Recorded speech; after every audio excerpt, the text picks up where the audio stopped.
افغان ځوانانو نن د متحده عربي اماراتو لوبډلې پر وړاندې ډېره زبردسته بهترینه توپونه ترسره کړه چې د متحده عربي اماراتو لوبډلې د توپ اچوونکو څخه لاره ورکه کړه. افغان لوبغاړو په نن لوبه کې ډېره زبردسته بهترینه توپونه وکړه چې د متحده عربي اماراتو لوبډلې ته 360 منډو هدف کېښوی. د نن لوبې ټاس افغان 19 کلنې کم عمره کرکټ ملي لوبډلې وګټئ چې په خپله د توپونې پرېکړه وکړه.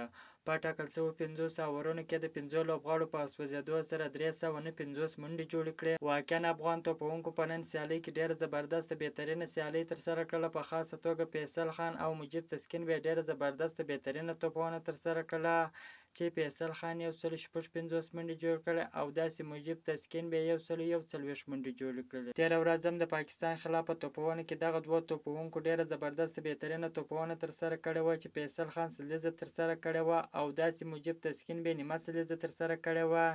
انشاءالله نن لوبه به افغانستان لوبډله ګټي. تاسو هم دعاګانې کوئ.